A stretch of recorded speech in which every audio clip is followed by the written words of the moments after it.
السلام علیکم. یہ چینل اگر آپ کو ناول یہ پسند آئے تو چینل کو لائک اور سبسکرائب کر دیں.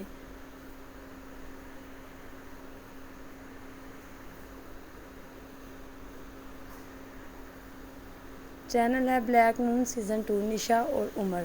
شام کا اندھیرا چار سو پھیل رہا تھا. پرندے سارا دن اپنی اڑانوں کے ساتھ اڑتے اپنا رزق حاصل کر کے واپس اپنے گھروں کی طرف گامزن تھے. ایسے ہی اگر زمیں زادوں کو دیکھا جائے تو اس میں بھی بیشتر لوگ دن کے آخری پہر اپنے موٹر سائیکلوں کے آگے بہت سارے لفافے جن میں ان کے بچوں کے لیے فروٹس یا گھر کے لیے سودا صرف ہوتا تھا لٹکا کے اپنے گھر کو جا رہے تھے. کچھ امیر طبقہ گاڑیوں میں رواں دواں تھے، لیکن ایک وہ طبقہ بھی ہے جہاں نہ تو موٹر سائیکلوں پر اور نہ ہی گاڑیوں پر آنے جانے کی استطاعت ہے. وہ یا تو پیدل چلتے ہیں یا پھر 100-200 کرایہ دے کر رکشوں پر اپنا سفر کرتے ہیں. وہ بھی ایک ایسے ہی بلکہ اس سے بھی کہیں نچلے طبقے سے تعلق رکھنے والی لڑکی تھی. وہ 16 سال کی تھی جس کی صبح کا منظر کچھ یوں تھا: ابا ماچس نہیں ہے، آگ کیسے جلاؤں؟ میلے کپڑوں میں ملبوس، بال اجڑی حالت میں، ہاتھوں اور پاؤں پہ لپ لپ میل جمی تھی. جا کے لے آ کہیں سے، اس کا باپ کروٹ بدلتے لاچار سا کہتا. ابا جھگی بس گل کے گرنے والی ہے. باہر نکلتے ہی روز کا دہرایا جانے والا جملہ: تو جا ماچس لے آ، یہ جھگی گر گئی تو نئی بن جائے گی. میں بھوک سے چل بسا تو واپس نہیں ملوں گا. جا رہی ہوں ابا. وہ دوپٹہ جو جگہ جگہ سے پھٹا تھا سر کو اچھی طرح لپیٹتے ہوئے وہ اپنے سینے کو نہیں چھپا سکتی تھی. سامنے کی طرف پھیلایا جانے والا حصہ ٹرم ہو کے دکان پر آئی. چچا آج 2 تیلیاں دے دے، میں پیسے تجھے کل ہی دے دوں گی. 2 کر کے تو میرے 2 ڈبے مکا دیے ہیں پھتو. اب میں تجھے بنا پیسوں کے نہیں دوں گا. اسے شیطانی نظروں سے دیکھتے چچا نظر کمینی ہنسی ہنسا. چچا آج دے دے سچی، کل شام پہلے سے تجھے پیسے دے دوں گی. پھر گھر جاؤں گی. بے چارگی سے اسے دیکھا.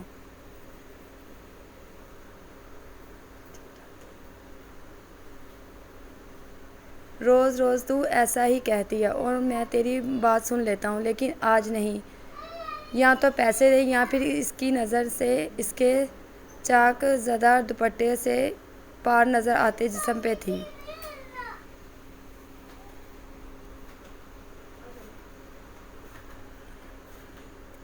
یا پھر وہ خوش ہوئی، شاید وہ دوسری آفر قبول کر سکتی تھی. یا پھر تم میری دکان پہ کام کر لیا کر، تجھے اچھے پیسے دوں گا. ہیں تو اتنا سخی دل کیسے ہو گیا؟ مجھ جیسی گندی ترکی میلی لڑکی کو اپنی صاف ستھری دکان پہ رکھنے لگا. بس کیا کروں، تیری ایسی حالت دیکھی نہیں جاتی. نہ دل کرتا ہے تجھے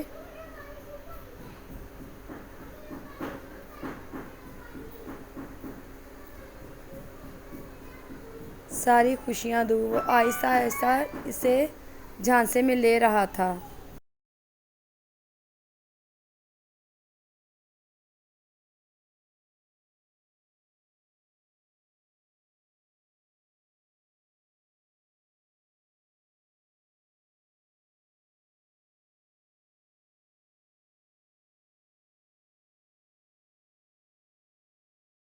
کیا تو سچ کہہ رہا ہے؟ پتو نے اسے مشکوک نظروں سے دیکھا.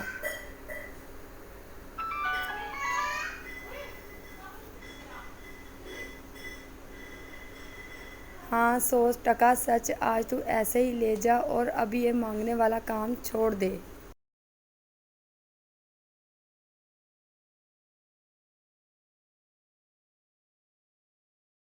ناشتہ کر کے میری دکان پہ آ جا، صاف ستھرائی کر دیا کر اور تجھے چھوٹی موٹی چیزوں کا حساب بھی سمجھا دوں گا. اس کی پوری ماچس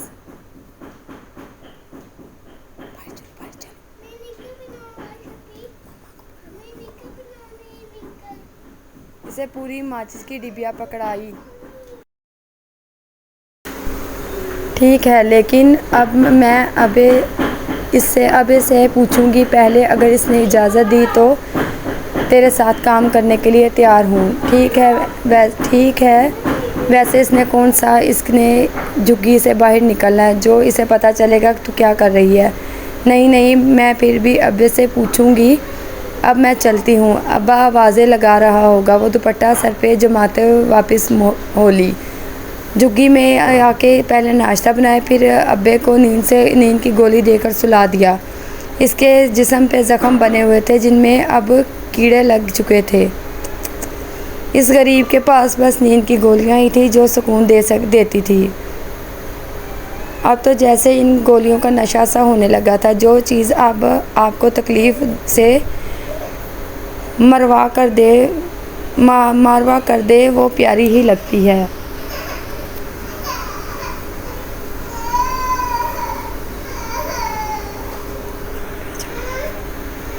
ابا میں جا رہی ہوں، شام کو جلدی آ جاؤں گی۔ جھگی کا کپڑا گراتے ہی اس نے اپنا پلاسٹک کا ڈبہ اٹھایا ہوا تھا، ایک طرف بڑا سا تھیلا لٹکایا جیسے عموماً مانگنے والی عورتوں نے لٹکایا ہوتا ہے۔ مانگتے مانگتے وہ دور نکل جایا کرتی تھی۔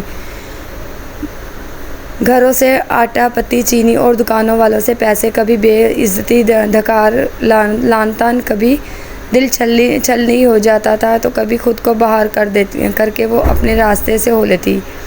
اس کے راستے میں ایک شاندار بلڈنگ بھی تھی جس کی دیواریں شیشے کی تھیں، جن کے سامنے اکثر بڑے بڑے کنٹینر گرے ہوتے تھے۔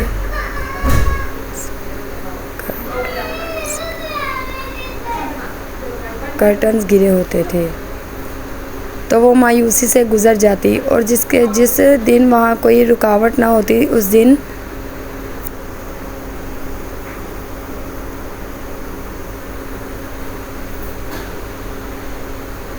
دن وہ چپکے سے ایک شخص کو دیکھتی تھی۔ وہ شخص اتنا پیارا لگتا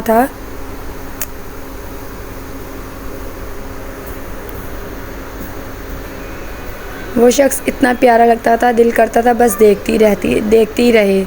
اگر پیٹ بھرنے کا ٹنٹنا نہ ہوتا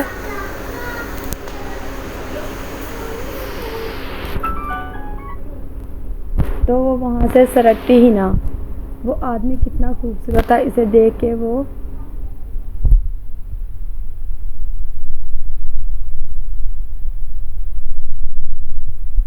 مرعوب ہو جاتی، قریب سے جا کے چھونا چاہتی تھی کہ واقعی اتنے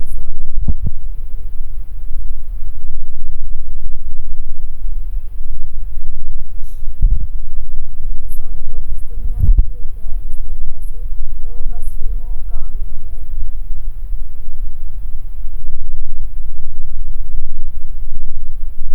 کتابوں میں ہی سنے تھے کہ کالے رنگ کی پینٹ جو کبھی نیلی بھی ہوتی تھی، سفید شرٹ، کالا کوٹ، ٹائی اور بازو فولڈ کیے، چوڑا سینہ، بال خوبصورتی سے بنائے، ہلکی سفید داڑھی اور ہلکی مونچھیں،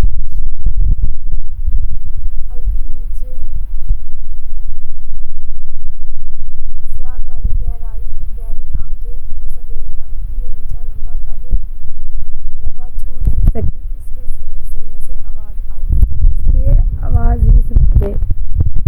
کبھی کبھی وہ اللہ سے دعا کرتی، میں بھی تو دیکھوں یہ امیر لوگ کیسے بولتے ہیں، مجھے تو ہمیشہ دھتکاری ملی ہے۔ سونے اللہ خود سے بڑبڑاتے اسے ابا کا خیال آیا۔ چل نی پتو سارا دن ضائع کر دیتی ہے، اس بندے کے لیے تھیلا سنبھالتے ہوئے دوپٹہ ماتھے تک لاتی اور واپسی کا راہ لیتی۔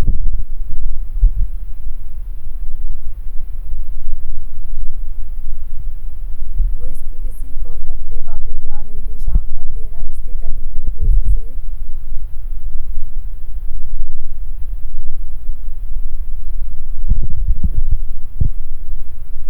قدموں سے تیزی سے لا رہا تھا۔ دکان کے سامنے سے گزرتے اس نے چچا کو دیکھا۔ چل نی پتو سارا دن ضائع کر دیتی ہے، اس بڑے بندے کے لیے تھیلا سنبھالتے وہ دوپٹہ ماتھے تک لاتی اور اسے دیکھ کے تڑکا۔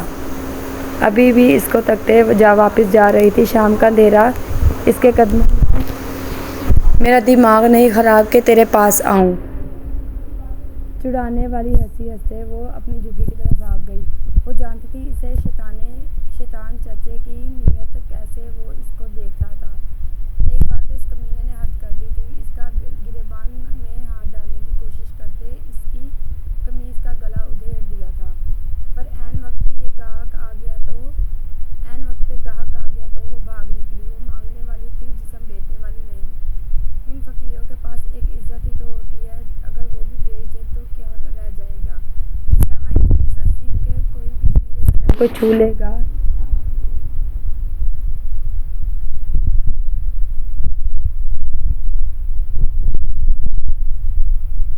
نخوت سے سوچتے اس نے جھگی کا پردہ گرا دیا.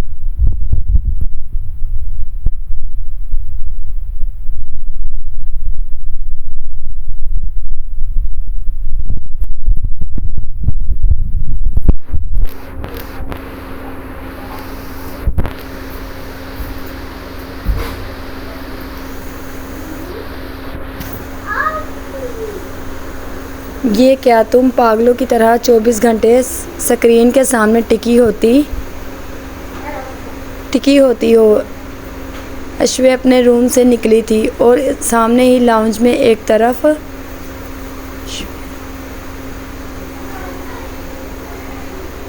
بڑے کمپیوٹر سسٹم کے سامنے ایزل بیٹھی کچھ کر رہی تھی.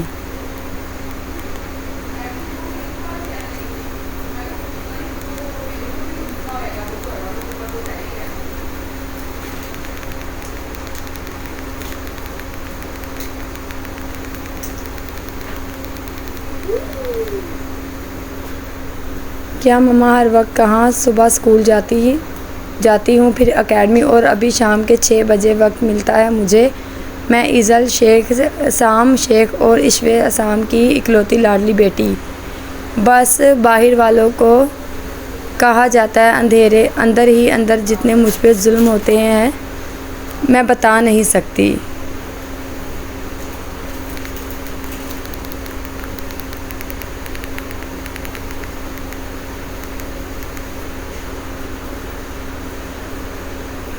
ابھی 17 سال کی ہوں اور گھر والے ایسے پابندیاں لگاتے ہیں خاص طور پر ماما جیسے کہ کسی 20-25 سال خوبصورت نوجوان لڑکی پہ لگائی جاتی ہیں.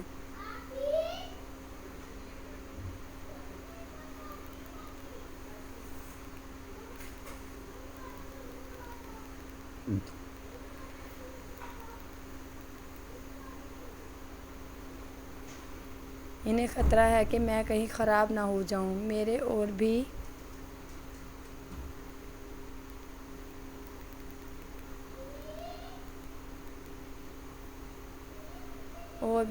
بہت سارے دکھ ہیں جو آپ اس کہانی میں پڑھیں گے.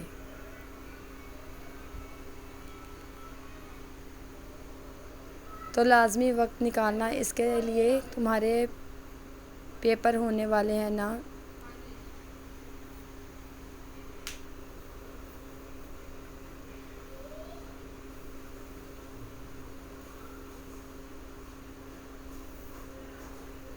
وہ اس کے سر پہ پہنچ چکی تھی.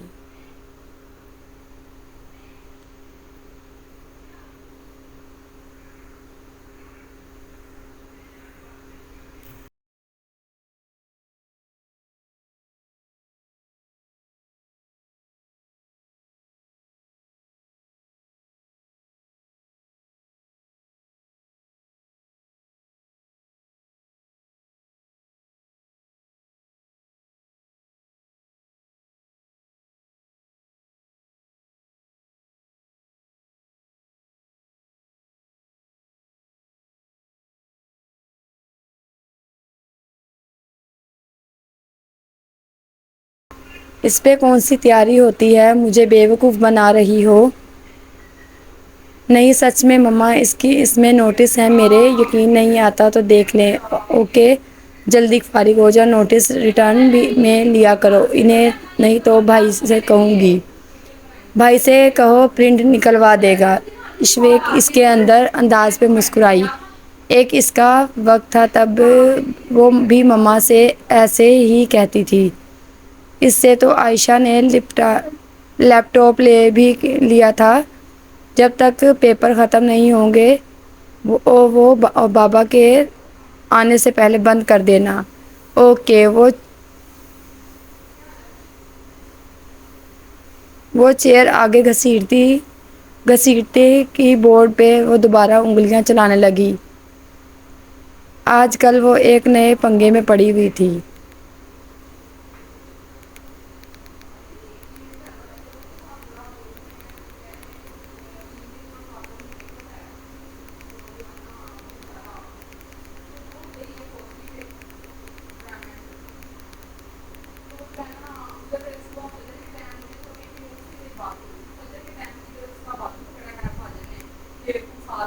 میں ابان بچپن میں آپ سے ملاقات ہو چکی ہے۔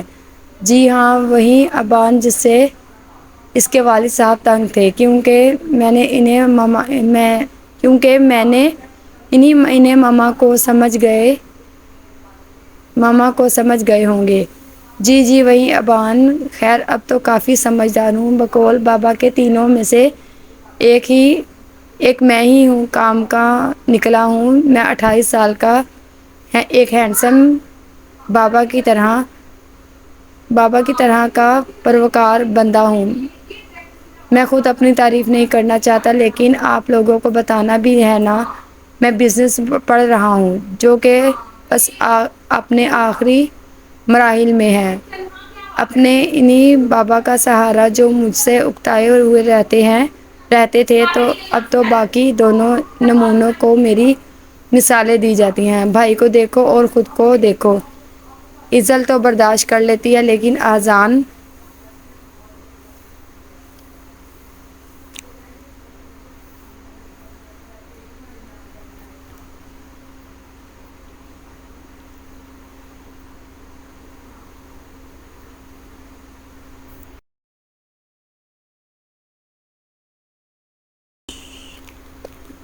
وعلیکم السلام، ٹھیک ہوں۔ وہ ابھی کچن میں آئی تھی کہ ابان بھی آ گیا۔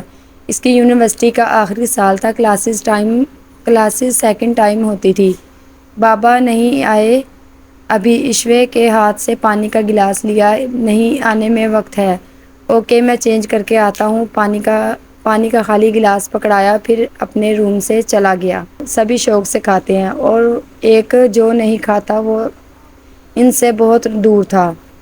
آذان 24 گھنٹے گھر میں اسی کی بات ہوتی تھی۔ اسام کو گھر آتا تو اس سے ویڈیو کال پہ بات ہوگی۔ ابان سے الگ، ایشوے الگ اس کے رابطے میں رہتی تھی۔ ماما اپنا موبائل دیں۔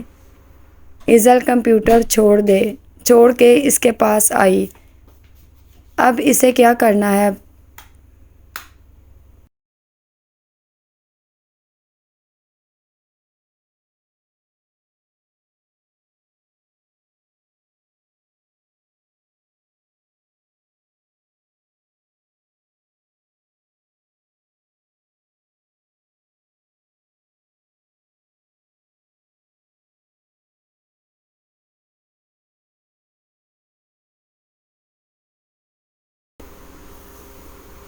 اب اسے کیا کرنا ہے؟ پیڑے بناتے ہوئے ضرورت ہے دے دوں گی، بس 1 منٹ۔ روم میں پڑا ہے لے لو۔ اوکے۔ وہ روم میں آئی، چارج سے موبائل اتارا۔ 60% بیٹری تھی۔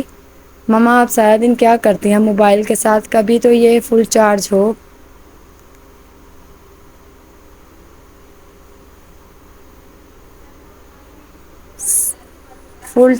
تمہاری جتنی ضرورت ہے نا وہ پوری کرو، بس جلدی لگا دینا اسے واپس۔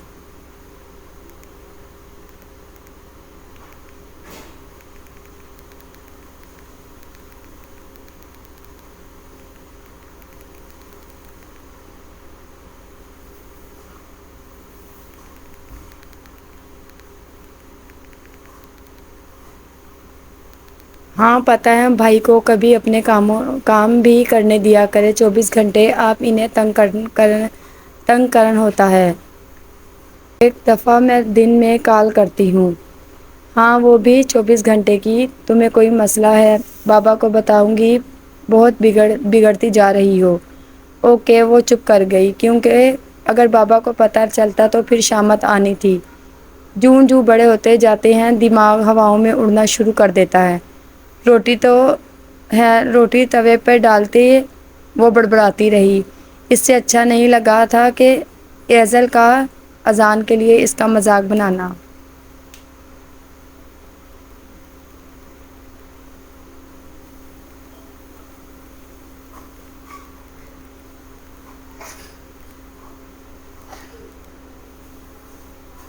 Excuse me can you. وہ سڑک کنارے واک کر رہا تھا. جب اسے اپنے پیچھے نسوانی آواز سنائی دی تو وہ اس سے راستہ مانگ رہی تھی. پلیز. وہ سائڈ پر ہوا. تھینکس. مسکراہٹ اچھی. پر سوچ نگاہوں سے اسے دیکھا. وہ تیزی سے چل رہی تھی. ہاں ہیلو. اس نے پیچھے سے آواز لگا کے اسے روکا. Can you tell me your name. اس نے پیچھے مڑ کے اسے دیکھا. انجا مائی نیم. وہ پھر مسکرائی. اذان نے بمشکل اپنا ایکسپریشن کنٹرول کیے وہ آگے چلی گئی. اس نے اپنے قہقہے کو آزاد کیا. انجا. ہاں انجا کیسا نام ہے. یہاں سب اتنا عجیب ہے. وہ ہنس رہا تھا. آس پاس کے لوگ اسے دیکھ کر رکتے اور پھر مسکراتے آگے چلے جاتے. پچھلے 6 ماہ سے اسٹڈی کے سلسلے میں وہ یہاں آ تو گیا پر لیکن مزہ نہیں آ رہا تھا. یہاں کے لوگ زیادہ تر کرسچن مذہب کی ایک شاخ سے کیتھرین کے ماننے والے تھے. وہاں پاکستانیوں کا بھی کافی تعداد میں پائی جاتی تھی. جس یونیورسٹی میں اس نے ایڈمیشن لیا تھا وہاں ہر چوتھا بچہ پاکستانی تھا. لیکن پھر بھی اس کی کسی سے نہیں بنتی تھی. ایکچولی وہ کسی کو بھی اپنے ساتھ زیادہ وقت کے لیے برداشت نہیں کرتا تھا. گھر میں بھی اس کا یہی کام تھا. کبھی وہ عائشہ نانو کے پاس رہائش پر ریز ہوتا تو کبھی رفاقت جو اسام کا پارٹنر بھی تھا. اس کو کوئی روک نہیں سکتا تھا. وہ کسی کے سر پہ کسی کے کہنے پر رکنے والوں میں سے نہیں تھا. جو اس کے دل میں ہوتا وہ یہاں تک آنے کا مقصد ہی پڑھائی. پھر چاہے اگلا تکلیف سے 2-4 کیوں نہ ہو رہا ہو. اور بہت ہی خوبصورت تھا. ہاسٹل میں داخل ہوتے ہوئے اس نے 2 جاتے بچوں کو ہاتھ لایا تھا. اس ملک میں کسانہ سا ہو کے اسے دیکھنے لگا. شاید وہ کوئی قریب کا رہنے والا تھا جو اس پہ میسج کیا. اس وقت وہاں اس کا دل نہیں لگ رہا تھا. شاید مجھے پھر اپنا کورس دیکھنے لگا. 3 سال کے لیے اس نے یہیں رہنا تھا. پھر اس کے بعد اگر وہ چاہتا تو یہیں جاب کر لیتا. اگر نہیں تو پاکستان چلا جاتا. ایک چکر لگا لو پھر دیکھتے ہیں. وہ کافی دنوں سے ان سے کہہ رہا تھا. اسام نے آخر اجازت ہی دے دی. یہاں ہو میسج پڑھتے خوشی سے چلایا. پھر بہت سارے سرخ دل والے ایموجی سینڈ کر کے پیکنگ کرنے لگا. اگلے 2 دن میں پاکستان لینڈ کر چکا تھا.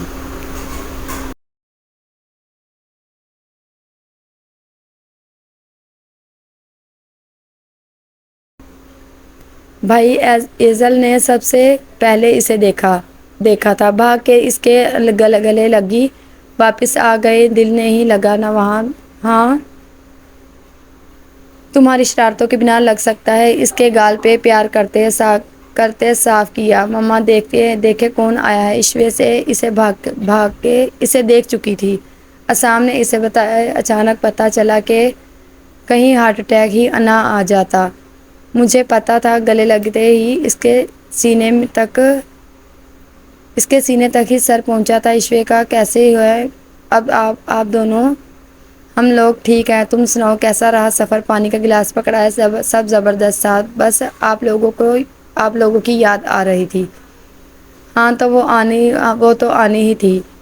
ایزل اس کا بازو پکڑے کبھی بیٹھی تھی. عشوے ریفریشمنٹ لے آئی۔ اتنے دن گھر نہ رہو تو قدر ہوتی ہے بندے کی۔ خواہش اٹھاتے دونوں کو دیکھا، بالکل ایشور رزلٹ دونوں نے ساتھ کہا تھا۔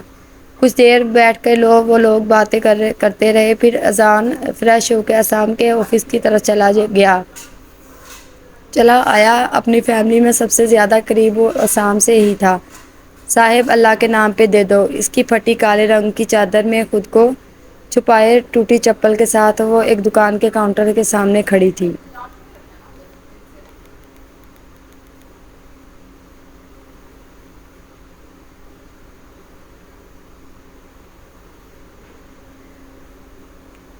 معاف کرو، دکاندار نے ہاتھ اٹھا کے اسے جانے کا اشارہ کیا۔ اللہ بھلا کرے، دعا دیتی اگلی دکان کی طرف چل دی۔ وہاں سے اسے 10 روپے ملے تھے جنہیں اپنی سائیڈ پاکٹ میں ڈالا۔ یہ اس کی ہر قمیض میں بنی تھی، جوڑے بھی تو بس تین ہی تھے۔ دکاندار نے ڈانٹ دیا، اوئے بی بی اتنی ہٹی کٹی ہو، کوئی محنت مزدوری کر کے کما لو۔ دکاندار نے غصے سے اسے دیکھا۔ صاحب تم دکان پہ رکھ لو نا، اذیت سے اسے دیکھا۔ ان 10 روپوں کے لیے کبھی کبھی کتنا ذلیل ہونا پڑتا ہے، چل دفعہ ہو، رکھ لو نا، تھوکتا ہوں تم جیسی فقیرنیوں پہ۔ تھوک کی پچکاری اس کے پاؤں پہ گرتے نخوت سے کہا، باقی سب بھی ایسے ہی کرتے تھے تو پھر مانگنا تو بنتا نہ ہے نا۔ اس کے منہ پہ جیسے جوتا لگا تھا، دل تڑپ ہی گیا تھا۔ اتنی ذلت کبھی تم اٹھاؤ تو تمہیں پتہ لگے یہ مانگنا کتنا اوکھا ہوتا ہے۔ تم جیسے لوگوں کی گالیاں بھی سنتے ہیں اور نظروں بھی جھکائے رکھتے ہیں۔ آنکھوں میں پانی لیا، گلا رند گیا۔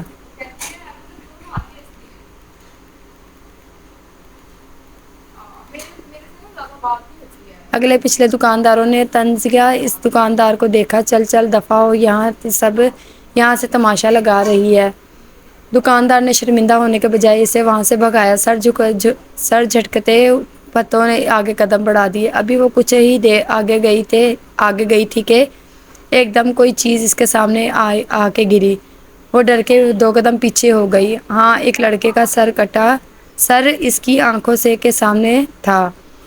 جلدی سے جھک کے اس نے ہیلمٹ اتارا اور سر تو سلامت تھا لیکن ہونٹ پہ کٹ آیا تھا۔ کندھے اور گھٹنے سے آہستہ آہستہ خون رسنا شروع ہوا۔ کراہتے اس لڑکے نے اٹھنے کی کوشش کی لیکن اٹھ نہ سکا۔ لوگوں کا جم غفیر اکٹھا ہو رہا تھا۔ اس نے اپنی میلی چادر کا کونا پکڑا، اس کے ہونٹ پر رکھا کہ خون نہ نکلے۔ وہ بہت اشتیاق سے اس لڑکے کو دیکھ رہی تھی۔ بند ہوتی آنکھوں سے وہ شاید بے ہوش ہونے والا تھا۔ کوئی ایمبولینس بلاؤ۔ اس نے اس پاس دیکھا کہ کسی نے پہلے ہی کال کر دی۔ چند منٹ میں ریسکیو والے آ گئے۔ اذان نے بند ہوتی آنکھوں سے اس میل زدہ چہرے کو دیکھا، پر وہ پر عجیب نظروں سے اسے دیکھ رہی تھی۔ ایمبولینس کے جانے کے بعد آہستہ آہستہ رش کم ہو گیا۔ وہ اب بھی اپنا سامان اٹھاتے سامنے کی طرف بڑھ گئی۔ کتنا سونا لڑکا تھا نا، چٹا سفید نیلی آنکھیں، داڑھی بھی چھوٹی چھوٹی کی تھی جیسے ابھی نکل رہی ہو۔ اللہ تو نے میری دعا قبول کر لی، آج میں نے ایک امیر بندے کو چھو لیا۔ وہ اب خوش ہو رہی تھی۔ اتنے قریب سے دیکھا نا تو وہ کتنا سونا تھا۔ اس بڑی عمارت والے سے بھی اللہ اس کو زندگی بخش دے۔ انجانے میں دعا دی۔ کتنے سودے ہوتے ہیں۔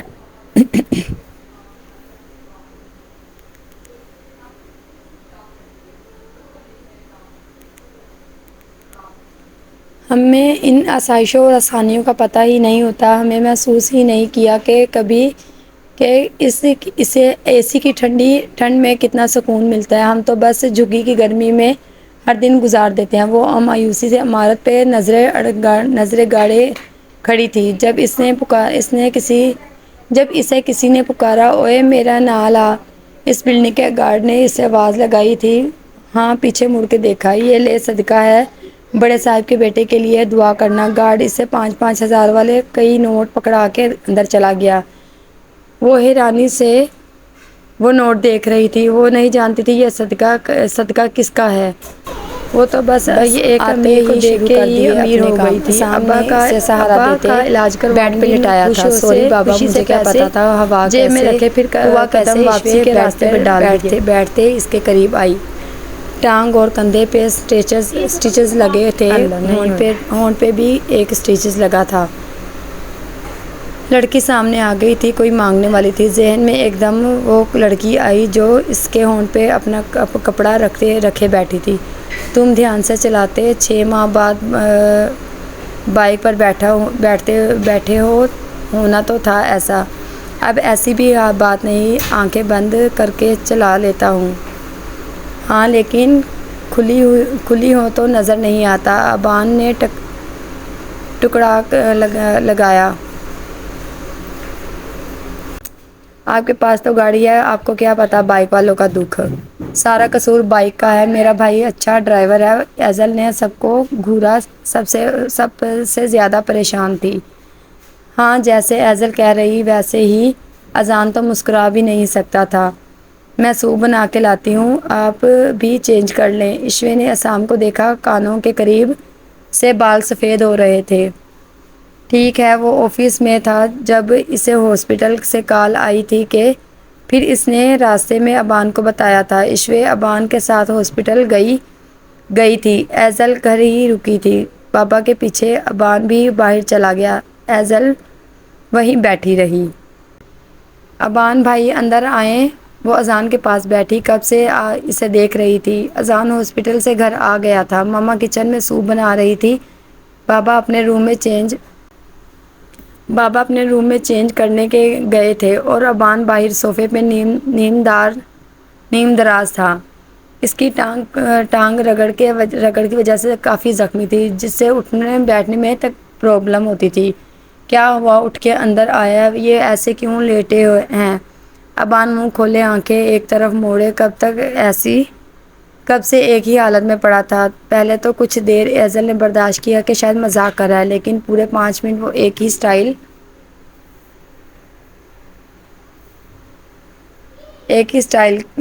کیا ہوا۔ وہ قریب آیا، پھر اس نے تھوڑی سے کے نیچے ہاتھ رکھا، اس کا منہ بند کیا۔ کیا ہوا؟ وہ قریب آیا، پھر اس کی ٹھوڑی کے نیچے ہاتھ رکھا، اس کا منہ بند کیا۔ کچن سے چھری لے کر آئے۔ مجھے لگتا ہے کہ یہ کھسک گیا ہے۔ اوپر کی طرف بالکل سیریس تھا۔ ایسے تو اس کی آنکھیں سیدھی نہیں ہوں گی، چھری سے ہی ہوں گی۔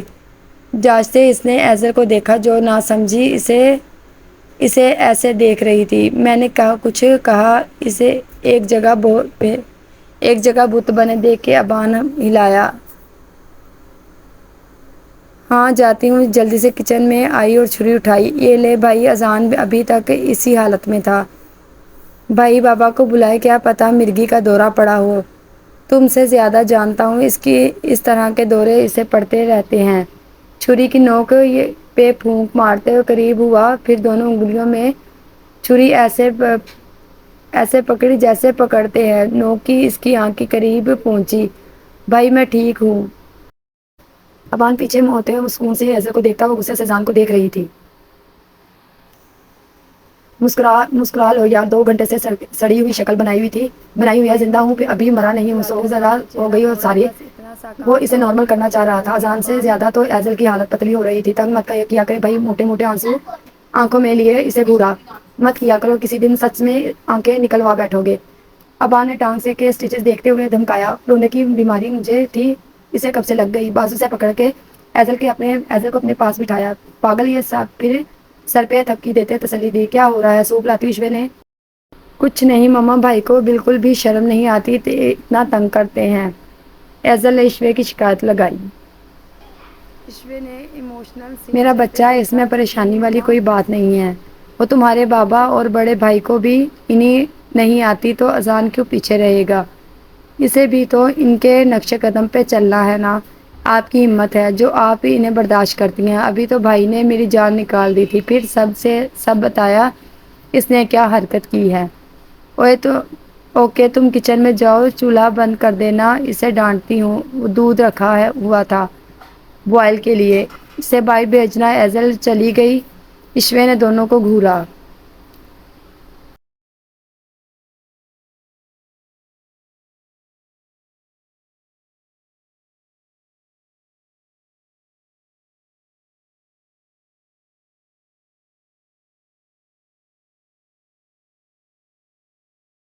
مت رلایا کرو اسے، نیپکن اذان کے کالر میں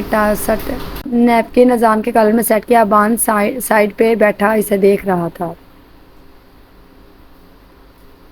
ایک ہی بہن ہے، اس کو بھی پاگل کر دو گے؟ چمچ سے سوپ ہلاتے کہا۔ وہ پہلے سے ہی پاگل ہے، بچپن سے اسے دیکھتی آ رہی ہے، پھر بھی اس نے کے نئے ڈرامے پہ اس کی جان نکل جاتی ہے۔ لڑکیاں ایسے ہی نازک دل کی ہوتی ہیں۔ ایشوے نے اسے اس کا دفاع کیا۔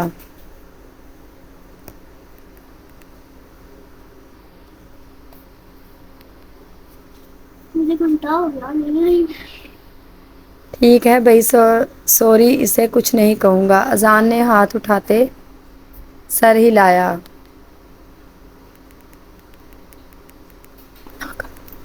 پھر ایشوے نے آرام سے ابان میں گھورا۔ دادو، میرے لیے وائٹ کلر کا باربی ڈول والا فراک بنوانا اس عید پہ۔ 17 سال زرنم نے اس اداسی سے عائشہ کو دیکھا۔ ایزل کے پاس اتنے پیارے پیارے کپڑے ہوتے ہیں، میرے پاس بس نارمل ہے۔ وہ ابھی اسکول سے آئی تھی تو بیٹا ان لوگوں میں اور ہم میں فرق بھی تو ہے نا۔ کوئی فرق نہیں ہے دادو، بس آپ جان بوجھ کے کرتی ہیں۔ ناراضگی سے انہیں دیکھا۔ میرے ماما بابا ہوتے تو وہ بھی مجھے دلاتے۔ وہ بہت اپسیٹ رہتی تھی ہمیشہ۔ زرنم رضا سیال ذکر کی اکلوتی بیٹی، والدین میں سے کوئی ایک پڑھتی تھی جس میں ایزل اسام شیخ، دونوں میں بس 1.5 سال کا فرق۔ دونوں ایک دوسرے کے بہت قریب تھی، کزنس بھی تھی اور دوست بھی تھی۔ ایزل نارمل، اس کے تو بابا تھے اور نہ ہی ماما، بس دادو۔ اس کے اندر یہ کمی کا احساس شاید تمام زندگی رہتا۔ اچھا ٹھیک ہے، اس بار میں اپنی بیٹی کو ضرور دلاؤں گی۔ اب جا کے منہ ہاتھ دھو لو، پھر ہم مل کے کھانا کھائیں گے۔ ہر بار کی طرح بہلایا۔ ٹھیک ہے دادو۔ وہ بیگ اٹھا کے اندر چلی گئی۔ 9 کلاس کی وہ ایک بریلینٹ اسٹوڈنٹ تھی۔ چینج کر کے پھر دادو کے ساتھ اس نے کھانا کھایا اور پھر کچھ دیر کے لیے سو گئی۔ 6 بجے وہ آپی رابی کے پاس پڑھنے جاتی تھی۔ عائشہ کے سونے کے بعد اوپر چلی آئی۔ وہ ایک بیوہ عورت اپنے شادی شدہ بیٹے اور بہو کے ساتھ رہائش پذیر تھی۔ اوپر والا پورشن ویسے ہی خالی پڑا تھا، گھر چلانے کے لیے آمدنی کا ذریعہ بھی کوئی نہ تھا، تو انہیں یہی صحیح لگا۔ چلو ساتھ کا سہارا بھی تھا، مشکل میں ضرورت پڑ جائے۔ ان کی بہو اسما بھی دل کی اچھی لڑکی تھی اور اوپر بیٹھے انہیں کافی ٹائم ہو گیا تھا، تو نیچے آئی، پھر زرنم کو اٹھایا۔